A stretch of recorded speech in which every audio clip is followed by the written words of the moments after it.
video, we're going to be talking about how to use the fundamental theorem of algebra to help us identify the number of zeros of a polynomial, and then we'll go ahead and actually find those zeros. And then second, we'll look at a list of given zeros, and we'll be able to work backwards to come up with the equation for the polynomial. So first, the fundamental theorem of algebra is an existence theorem. Basically states that if a polynomial has a positive degree, then it has at least one zero. So for example, we look at our leading degree here, and that will tell us the number of zeros for this polynomial. So since it's a fifth degree polynomial, we know we should be getting 5 zeros. However, as I said, this is an existence theorem, so it's saying that those exist. It isn't any more specific than that, though. So it's not telling us what type of zeros they are. It's not telling us whether they're real, rational, or irrational, or whether they're imaginary. So we have to do all of that by using some other methods here. These are the same methods that we've been practicing for a few days now. We're just going to try and put it all together and try and tackle this big polynomial, this fifth degree one. Anytime we look at a polynomial, we could use the rational zero test. We could find factors of 8 divided by factors of 1 to help us out, but since we have technology that we can use, let's instead use a graphing calculator to graph this and look at the graph to see some possible zeros. So when we look at the graph of this, hopefully you can see that we might potentially have zeros occurring at -2 or at +1. And on the graph, it's crossing the x-axis at -2, but at 1 it looks like it's just touching. So one thing you could do is you could look at your data table and you could verify that these are actual zeros before you do any work with them, just to save you some time. Looking at the data table, we see that -2 has an output of 0, meaning that it is on the x-axis. And we also see that looking at 1, we have an output of 0, so the 1 is also a 0. So it is true that -2 crosses the x-axis, and at 1 it touches, giving it a multiplicity of possibly 2. We certainly know it's even, but we could guess that it's possibly 2 right now. All right, to start off with, let's use -2. Doesn't matter which one we use. We're going to pick one. We're going to use it to synthetically divide to help us factor this fifth degree polynomial here. Be careful when using synthetic division. If we're ever missing a term, for example, we're missing that fourth degree term, we need to make sure and put a 0 as a placeholder in our synthetic division.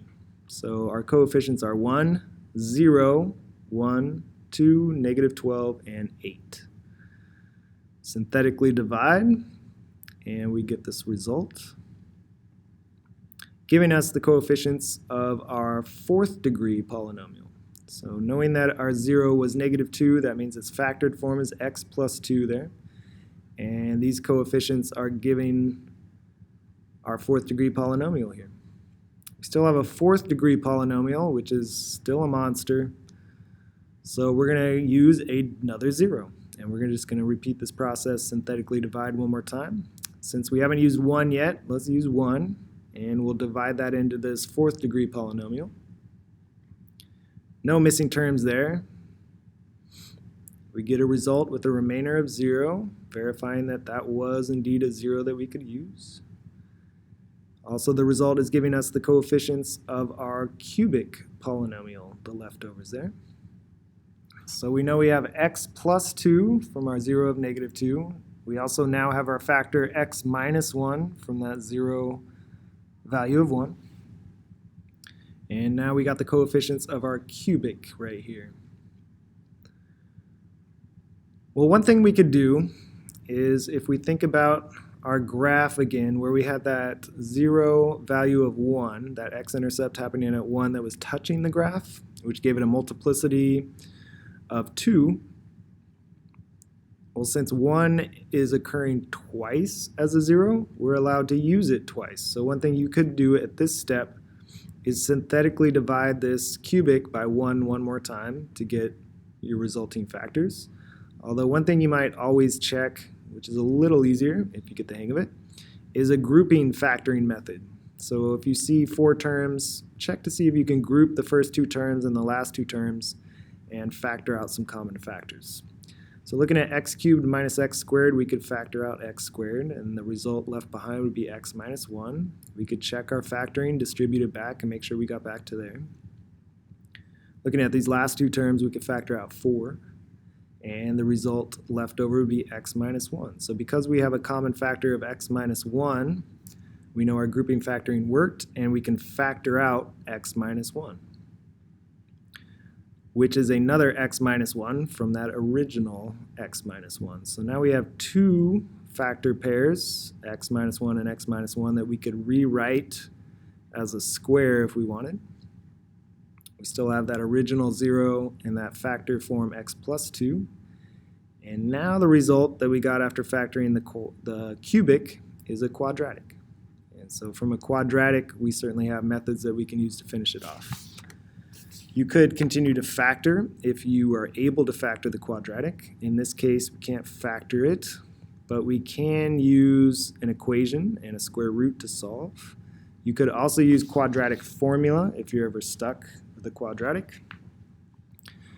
Let's go ahead and just set this factor pair equal to 0 and use a 2-step algebra process to get our 0. So we're going to subtract 4 from both sides and then square root both sides. When we square root a negative value, we get an imaginary value.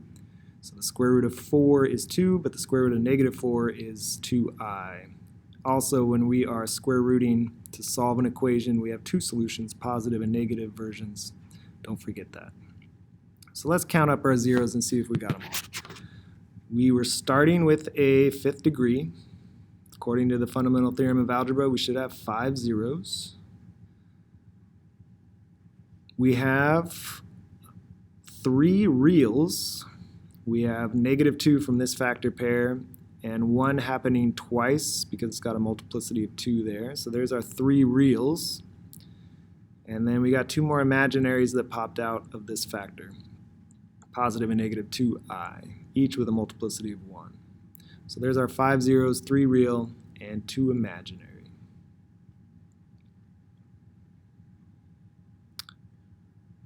All right, second part here. What if we're given zeros? Can we work backwards to come up with the original polynomial that they came from? In doing this, there are countless factors that you can come up with. I like to just use the most basic form, but know that there's certainly multiple answers that we could arrive at. In this first example, we're going to find a 4th degree polynomial, so its leading degree should end up being 4. And we know that it has zeros, negative 1 happening twice, or a multiplicity of 2, and an imaginary 0, 3i. Well, the trick here is that imaginary zeros never come solo.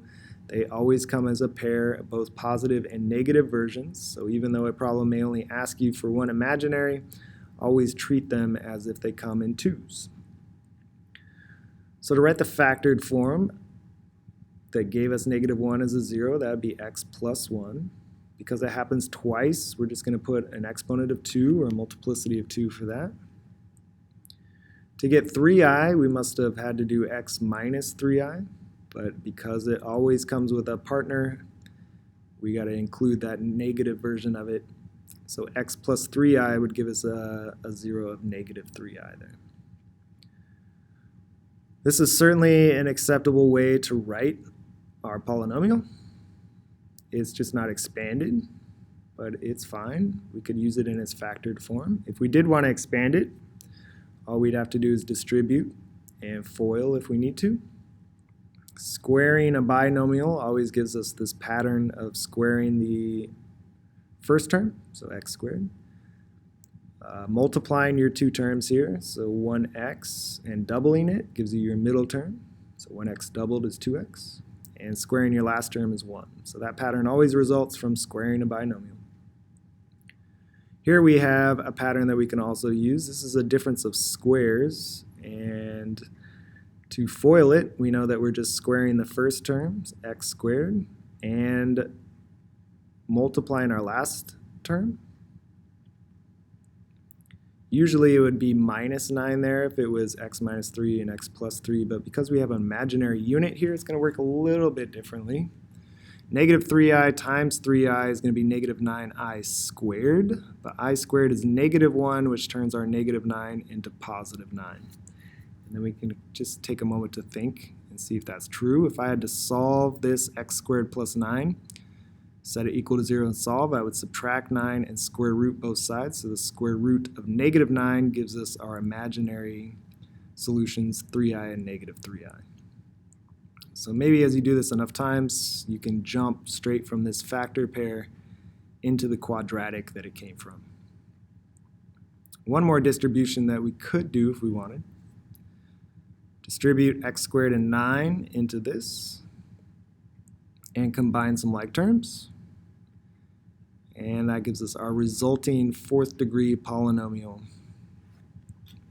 One thing that we didn't talk about is we do have this a term, this multiplier or scalar out in front that's either shrinking or stretching our graph.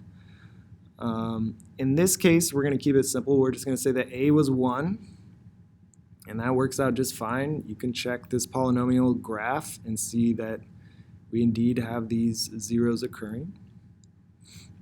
And some future examples here, we're going to actually do something with that a value though. But just for these first two examples, we'll keep it simple. All right, next one, very similar. We have a 0 of negative 2, but it's happening twice, so a multiplicity of 2. So its factored form would be x plus 2, and square it for that multiplicity of 2. 2i is also going to come with its partner negative 2i. So the factored forms of those would be x minus 2i and x plus 2i.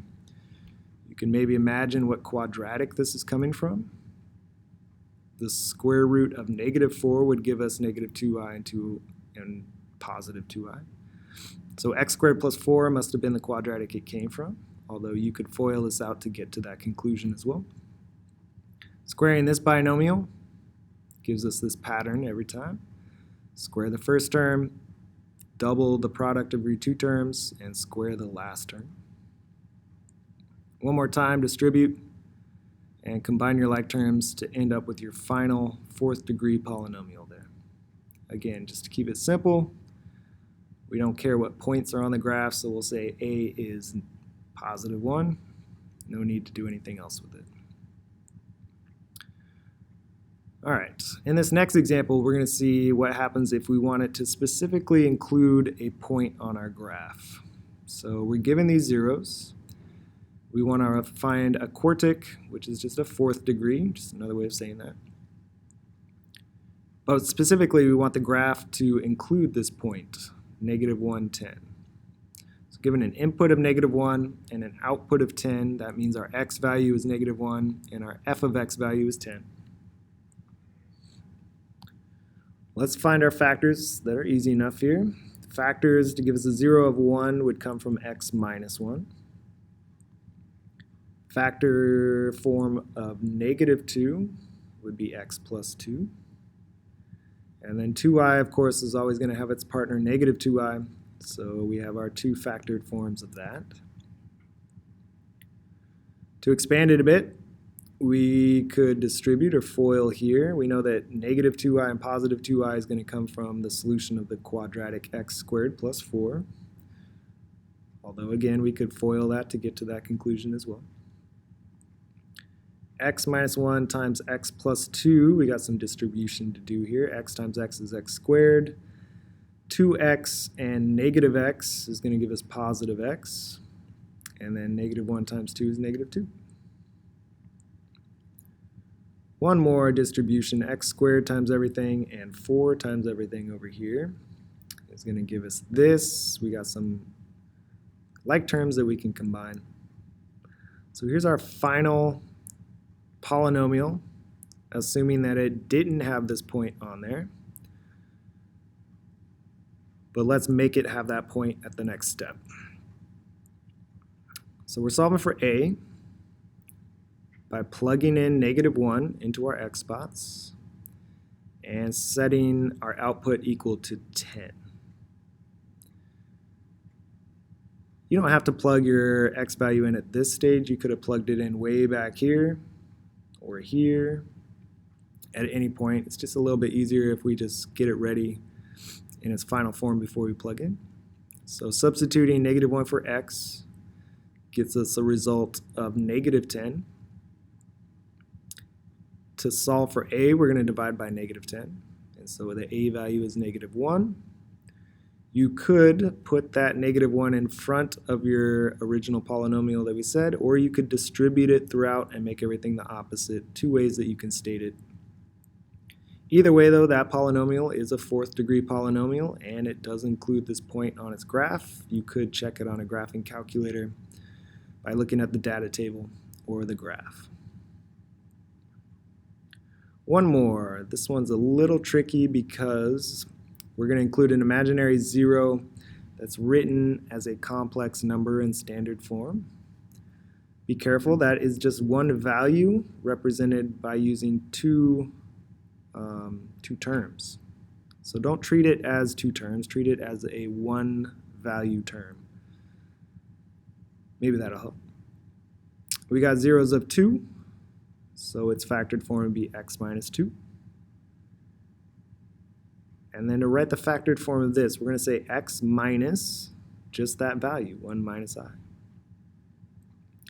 And over here, we're going to say x plus that same value, one way that you could have wrote it.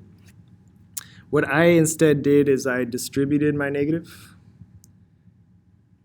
which gave me a different result. You don't have to write it that way. I think that's actually kind of confusing now that I'm looking at it, but I would prefer, if I was to start this over, to say x minus this 0 value and x plus this exact same 0 value. All right, to expand, it gets a little crazy. We gotta certainly stay organized when we're doing this. X times x here is x squared. X times this negative is going to give me negative x. This times my x here is going to give me another negative x with that inside. And then my last distribution here, 1 times 1 is 1. This is a difference of squares, so we could use our pattern to just say that it's just going to be minus I squared there on the end. But just to show you why it works out, we're doing 1 times 1, that's 1. 1 times I is I. Negative I times 1 is negative I, so our i's cancel. And then we're just left with negative I times I, which is negative I squared. I squared is negative 1, so minus a negative 1 is going to give me positive 1, and 1 plus 1 is going to be 2 at my next step. What else do we got? We got x squared. We'll just drop that down. No other like terms there. Here we have negative x times 1, so that's negative x. Negative x times I is negative I. Negative x times 1 here is negative x, and negative x times negative I is positive I. So we got negative x and negative x. That's going to give me negative 2x. Negative I and positive I are going to cancel, so my i's are gone. So that's simplified a lot there at that last step. One more time, we could distribute my x minus 2 to everything inside here, which gives me this result, x cubed minus 4x squared plus 6x minus 4. Since we want to write a cubic polynomial that includes the point 1, 3, let's go ahead and solve for an a value that would give us that result. We'll substitute 3 for f of x and 1 for all of our x values. Simplify negative 1 cubed, negative 1 squared times negative 4, and negative 1 times 6 minus 4 gives us a result of negative 1. And if we solve for a, we can divide by negative 1, it's giving us an a value of negative 3. So negative 3 is going to go into our a spot there. And this time I decided that I'm going to distribute it and write my final polynomial. So negative 3 times x cubed, negative 3x cubed. Negative 3 times negative 4x squared is positive 12x squared. Negative 3 times positive 6x is negative 18x. And negative 3 times negative 4 is positive 12. So there's our cubic polynomial or third degree polynomial that has these zeros and includes this point on the graph. All right, so kind of some complicated, crazy stuff going on there. Requires a lot of organization in order to do it. Can you write factored forms given zeros? Expand it if you're interested, not necessary though. And can you use that fundamental theorem of algebra to tell you how many zeros you should be getting? And then use the graph, synthetic division, and other factoring methods or quadratic formula to get our final zero solutions, describing them as real or imaginary, and listing their multiplicity.